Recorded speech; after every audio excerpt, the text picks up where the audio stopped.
안녕하세요, 중고등부 친구들. 오늘은 무엇을 듣는고라는 제목으로 여러분들과 하나님의 말씀을 나누려고 합니다. 오늘 주시는 하나님의 말씀은 열왕기상 3장 4절에서 15절 말씀입니다. 제가 읽어드리겠습니다. 솔로몬 왕이 제사를 드리려고 기브온으로 갔습니다. 그곳에는 가장 유명한 산당이 있었는데 솔로몬은 1000마리의 짐승을 잡아 제단에서 태워드리는 제사를 드렸습니다. 기브온에 있던 그날 밤 여호와께서 솔로몬의 꿈속에 나타나셨습니다. 하나님께서 말씀하셨습니다. 무엇이든지 네가 원하는 것을 구하여라. 내가 들어주겠다. 솔로몬이 대답했습니다. 여호와께서는 주님의 종인 내 아버지 다윗에게 큰 은혜를 베풀어 주셨습니다. 다윗은 주님 앞에서 진실되고 공의로우며 정직한 마음으로 살았습니다. 주님은 다윗에게 큰 자비를 베푸셔서 그의 아들인 저에게 그의 뒤를 이어 왕이 되게 하시고 오늘날까지 이르게 하셨습니다. 나의 하나님 여호와여, 주께서는 주의 종인 저를 종의 아버지 다윗을 대신해서 왕이 되게 하셨습니다. 그러나 저는 어린아이와 같아서 무슨 일을 해야 하는지 판단할 수 있는 지혜가 없습니다. 그럼에도 불구하고 주님의 종인 저에게 주님께서 선택하신 수많은 백성을 다스리도록 하셨습니다. 저에게 주님의 백성을 다스릴 수 있도록 옳고 그름을 가려 판결할 수 있는 지혜를 주십시오. 주께서 지혜를 주지 않으시면 이렇게 많은 주님의 백성을 어떻게 다스릴 수 있겠습니까? 주께서는 솔로몬이 지혜를 달라고 하자 기뻐하셨습니다. 하나님께서 솔로몬에게 말씀하셨습니다. 너는 오래 사는 것이나 부자가 되는 것을 구하지 않았고 내 원수를 죽여달라고 하지도 않았다. 너는 바르게 판결할 수 있는 지혜를 구했다. 그러므로 내가 너의 말대로 하겠다. 나는 너에게 지혜와 슬기를 주겠다. 너처럼 지혜로운 사람은 전에도 없었고 앞으로도 없을 것이다.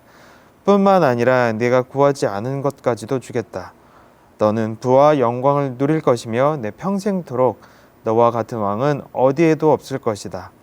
만일 내 아버지 다윗처럼 네가 나를 따르고 내 율법과 명령을 잘 지켜 행하면 너를 오래 살도록 해주겠다. 솔로몬이 깨어보니 꿈이었습니다. 솔로몬은 예루살렘으로 가서 여호와의 언약궤 앞에 섰습니다. 그는 여호와께 태워드리는 제물인 번제물과 화목제물을 바치고 모든 신하들에게 잔치를 베풀었습니다. 아멘. 다윗에 이어 이스라엘의 왕이 된 사람이 있었습니다. 지혜의 왕이라는 닉네임을 가진 솔로몬이었어요. 오늘 이 솔로몬에 대한 이야기를 한번 나누려고 합니다. 솔로몬이 원래부터 지혜롭고 또 하나님의 특별한 축복과 은혜 가운데 살았던 사람은 아니에요. 솔로몬의 지혜는 어쩌면 후천적으로 나중에 얻게 된 하나님의 선물이었어요. 선천적으로 DNA에 담겨진 우월한 유전자도 아니고 특별한 재능이나 천재성이 있었던 것도 아닌 솔로몬이 어떻게 하나님께서 주시는 그 많은 축복과 특히 그 지혜, 슬기로움이라는 선물을 얻게 되었을까요? 다윗이 죽고 난 뒤 그 아들이었던 솔로몬에게는 걱정이 생겼습니다. 자신이 이제 왕이 되어 백성을 다스려야 될 터인데 어떻게 백성을 다스려야 될지, 백성들 가운데서 다툼이 일어나거나 여러 가지 문제들이 생기면 그것을 어떻게 다루어야 될지 걱정이 많았어요. 용기도 없었고 지혜도 없었고 고민과 걱정만 많았던 것이 솔로몬이었어요. 무엇이 참인지 거짓인지, 또 무엇을 들어야 하고 무엇을 듣지 말아야 하는지, 어떤 것을 분별해야 될지 솔로몬은 알 수가 없었기에 전전긍긍 걱정만 가득했습니다. 그렇게 밤이 되어서 꿈을 꾸게 되었어요. 그때 하나님께서 솔로몬의 꿈에 나타나 이렇게 물으십니다. 솔로몬아, 무엇이든지 너가 나에게 구하라. 그러면 내가 들어주리라. 꿈에서 하나님께서 이렇게 물으시자 이제 솔로몬은 그동안 마음속에 꾹꾹 담아놓았던 그 기도 제목들, 바로 솔로몬의 가장 큰 걱정거리를 이야기합니다.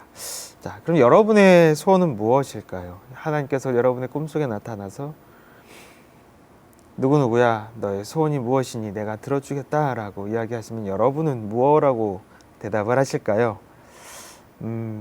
여러분마다 참 다양한 대답들이 있을 것 같아요. 솔로몬은 근데 일반적이지 않은 조금 독특한 소원을 말합니다. 바로 지혜를 주세요. 지혜를 얻고 싶습니다. 이 이야기를 하게 됩니다. 다른 성경 번역에서는 뭐라고 나오냐면 듣는 마음을 주세요라고 합니다. 영어 성경에는 understanding heart, understanding mind라는 표현을 써요. 즉 이해할 수 있는 마음, 그 이해할 수 있는 누군가를 이해하고 살피고 그 마음을 내가 알아차릴 수 있는 그런 마음을 달라고 하나님께 요청을 합니다. 도대체 듣는 것이, 누군가를 이해하는 것이 얼마나 어떤 것이기에 그것이 지혜라고 또 말을 할까요? 하나님께서는 또 왜 그것을 기뻐하셨을까요? 먼저 누군가의 이야기를 듣는 것, 이해하는 데 있어서는 세 가지 단계가 있다고 해요. 첫 번째 단계는 소리의 단계입니다. 누군가의 이야기, 누군가의 마음에 대해서 그냥 들려오는 소리처럼 생각하는 거예요. 특별한 소통이 일어나거나 그 안에서 어떤 내용이 왔다 갔다 하는 게 아니라 그냥 BGM처럼 내 주변에 있는 그냥 소리처럼 듣는 거예요. 그 소리가 얼마나 잘 들리느냐, 잘 들리지 않느냐, 소리가 크냐, 작으냐, 이런 소리의 단계예요. 이런 소리의 단계일 때는 한 귀로 들어와서 다른 한 귀로 슉 나가는 그런 단계가 됩니다. 그 다음 단계는 언어의 단계입니다. 음성으로 된 언어의 소통의 단계예요. 우리가 의사소통을 할 때 언어로 대부분 하게 돼요. 물론 비언어적으로 제스처나 표정이나 말의 톤이나 이런 걸로도 하게 되지만 많은 경우 언어를 통해서 우리의 의사를 전달하게 됩니다. 그래서 그 언어를 구성하고 있는 단어와 문장들을 통해서 그 의미를 파악하는 거예요. 그게 바로 의사소통의 시작인 부분이죠. 이게 두 번째 단계입니다. 여기까지만 돼도 상대방의 이야기를 내가 어느 정도 알아차리고 이해할 수 있게 됩니다. 하지만 여기서 한 단계 더 나가는 세 번째 단계가 있습니다. 바로 공감의 단계입니다. 그 사람이 그 말 속에, 그 표현한 이야기 속에 담아놓은 속뜻과 마음, 감정, 어떤 메시지들을 파악하는 거예요. 이거를 그래서 공감이라고도 하고 때로는 통찰이라고도 하고 여러 가지 단어로 표현을 하는데 단순히 언어의 의미보다도 그 속에 녹여져 있는 숨겨진 진짜 의도를, 참 뜻을 파악하는 거예요. 그래서 이 공감을 할 수 있게 될 때 상대방의 진짜 마음을 접촉할 수 있고 그 마음의 이야기에 우리가 귀를 기울일 수 있게 됩니다. 자, 예를 들어 볼까요? 좀 우스갯소리일 수도 있는데 강남역을 걸어가고 있는 한 남자친구와 여자친구가 있었어요. 데이트를 하러 가는 길인 것 같아요. 둘이서 이렇게 신나게 가는데 반대편 쪽에서 정말 예쁘게 옷을 입은 아름다운 여성이 걸어오는 거예요. 자, 여자친구가 살짝 보니까 남자친구가 이미 눈이 그 여성에게 가 있는 것 같아요. 네, 그때 이제 여자친구가 남자친구에게 이렇게 말합니다. 와, 쟤 진짜 예쁘다. 이렇게 얘기를 했어요. 자, 1단계, 이걸 소리로 듣는 남자는 어떤가요? 여자친구가 이렇게 말을 했는데 앞에 있는 사람을 보느라, 그 매력적인 여성을 보느라 정신이 팔려 있어요. 안 들려요. 근데 들리긴 들렸는데 한 귀로 들어가서 한 귀로 그냥 훅 흘러나갑니다. 그래서 멍하니 그 여자를 바라보고 있어요. 자, 다음에 어떻게 되겠죠? 어떻게 될까요? 네, 여자친구는 집에 가버릴 거예요. 아마 넉넉히 보고 있는 동안 가버릴 거예요. 아마 그 남자는 계속해서 이제 여자친구한테 미안하다고 사과하고 쫓아다니고 해야 될 것 같아요. 근데 연락 안 받겠죠. 이런 남자 쉽지 않아요. 네, 앞으로 이 관계가 계속될 가능성이 거의 없겠죠. 자, 그 옆에 2단계 반응을 하는 남자입니다. 똑같이 여자를 봤어요. 근데 옆에서 여자친구가 얘기합니다. 와, 쟤 진짜 예쁘다. 그러자 이 남자는 그 언어에만 반응을 하는 거예요. 어떻게 반응하냐? 너도 봤어? 진짜 예쁜 것 같아. 와, 진짜 예쁘네. 자, 여자친구 표정이 어떻게 되죠? 굳어지죠? 정색하죠? 굉장히 불편해집니다. 그날 데이트는 굉장히 힘든, 아주 굉장히 땀이 나는 쉽지 않은 순간들이 될 거예요. 아마 여자친구가 헤어질 때 그 집에로 돌아가는 그 순간까지 계속 표정이 안 좋을 거야. 그리고 남자는 계속 물어보겠죠. 무슨 일이야? 기분이 안 좋은 것 같은데? 내가 혹시 잘못한 거 있어? 내가 뭐 잘못했나? 하면서 계속 물어볼 거야. 근데 여자친구 가르쳐 주나요? 안 가르쳐 주죠. 몰라. 아니, 없어. 아무것도 없어. 근데 표정은 완전히 안 좋죠. 예. 굉장히 힘든 또 앞날이 예상이 되는 커플입니다. 하지만 세 번째, 3단계에 있는 남자는 어땠을까요? 여자친구가 말합니다. 와, 쟤 봐. 진짜 예쁘다. 그때 3단계 남자친구는 이렇게 얘기하죠. 야, 무슨 소리야. 네가 제일 예뻐. 야, 저 사람이랑 어떻게 비교를 하니? 네가 여기서 제일 빛나. 여자친구의 마음은 어떻게 될까요? 물론 알아요. 저 앞에서 걸어오는 저 매력적인 여자가 자기보다 이쁠 수 있다는 걸 알아요. 하지만 남자친구가 자기를 제일 예쁘다라고 얘기해주고 자기 얘기를 높여주고 존중해주고 자기를 바라봐주는 그 마음 때문에 마음은 기뻐지죠. 네. 그러면은 이제 이 두 커플은 행복한 데이트를 조금 더 지속할 수 있게 되는 거죠. 네, 우스갯소리지만 그 여자친구가 했던 그 말, 표면적으로는 와, 저 여자가 앞에 있는 저 사람 참 예뻐 라고 얘기는 했지만 속뜻은 뭐였을까요? 저 사람 보지 말고 나를 봐. 저 사람이 아무리 예쁘다고 그래서 저 사람을 보는 게 아니라 나를 예쁘다고 해줘야지, 나를 사랑해줘야지 라고 하는 그 마음이 거기에 담겨 있는데 그 마음을 알아차리지 못하면 1단계, 2단계 남자처럼 굉장히 어려운 실현의 시기를 들어가게 될 수밖에 없습니다. 네. 자, 이게 어떻게 보면은 이 솔로몬이 가장 원했던 것 같아요. 이 3단계 마음 말이에요. 사람들의 진짜 마음, 진짜 감정, 진짜 속마음을 알아차리고 그것에 귀 기울일 수 있고 그것에 반응할 수 있는 그러한 마음을 가지길 바랬어요. 그리고 그거를 지혜라고 솔로몬은 생각했고 하나님 역시 지혜라고 생각했습니다.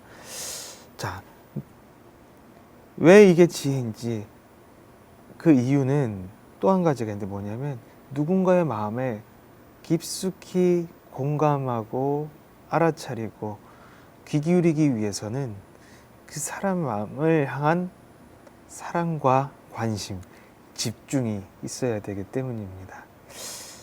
하나님이 보기에 솔로몬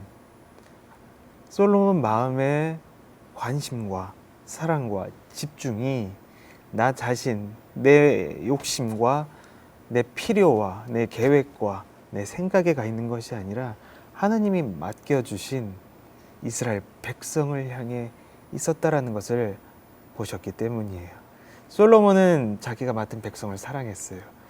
자기가 맡은 백성들을 잘 다스리기를 원했고 그들이 행복하게 잘 이끌기를 바랬고 그들의 삶의 구석구석 문제들과 고민들과 갈등들을 잘 살피고 집중하고 그것을 풀어주기 위해 애쓰고 싶었던 게 바로 솔로몬의 마음이었어요. 그래서 솔로몬은 하나님께 요청합니다. 하나님, 저들의 마음을 들을 수 있는 마음을 주십시오. 공감할 수 있는 지혜를 주십시오. 나는 저들이 하나님의 백성으로 잘 살기를 바랍니다. 하나님의 마음을 알고 하나님의 뜻을 알아 그렇게 옳은 길로 가길 바랍니다. 그렇게 제가 다스리고 지도하고 이끌길 바랍니다. 그렇기 위해서는 저에게는 그들의 마음을 들을 수 있는, 귀 기울일 수 있는, 집중할 수 있는, 사랑할 수 있는 그러한 마음이 필요합니다. 주님, 저에게 그런 축복을 주십시오.